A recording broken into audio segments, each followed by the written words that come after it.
Alright, so in this video, we're going to learn something very important that's going to make your public speaking a lot more effective. And I'm talking about the power of movement on stage. And more specifically, it's about moving with purpose. So most people we see, most speakers, are usually very nervous, shifting around the stage, walking backwards and forwards and moving all over. And they have no real purpose of why they're doing that. And basically, it's one of the first signals of nervousness. So it's one of the first nervous tells that basically shows your audience that you're nervous about being there. And that, remember, is going to affect their confidence in you, and it's also going to affect your sales at the end of the event. So these elements, these nervous tells, are so important. We have to learn to really overcome these and be aware of them when you're on stage. And just by making these small little tweaks, you're going to make your presentation so much more powerful, and you're going to make more sales at the end. So when it comes to movement, it's as simple as this. Just remember, divide your stage into 3 sections. You have the center of the stage, where you begin from. Then you have your left, and you have your right. And simple as that. And you want to make sure that you're using all sides of the stage during your presentation. So the first thing is, remember to move with purpose. If you're going to move somewhere on the stage, first in your mind, pick out an exact place to put your feet. So if I want to go over to the right side of my stage, I'm going to pick out where I want to go to. I'm going to walk over there.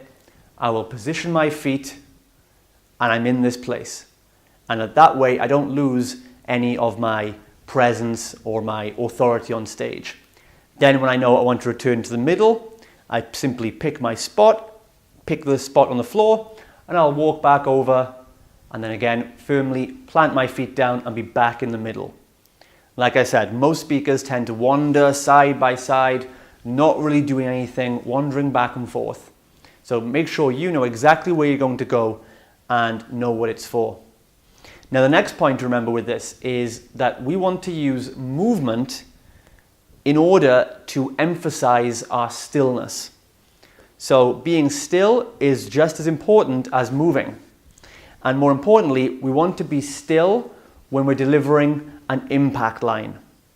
And that was an impact line right there. When you give an important phrase or a teaching point, such as you should be still when you deliver an impact line, you want to make sure you're standing still when you do it. If I'm moving, walking up and down the stage while I make my big point, it loses effectiveness. So you can move up and down the stage. If you know you're about to give someone that final impact line, you might want to walk to either side of the stage, create some movement first, so that when you eventually stop, what you say has more power. And it seems like a little thing, but again, these little things are going to add up and make you into a very highly effective speaker. So that's moving with purpose. And remember that you move in order to create a contrast, so that when you stay still and you deliver a line, it's even more powerful.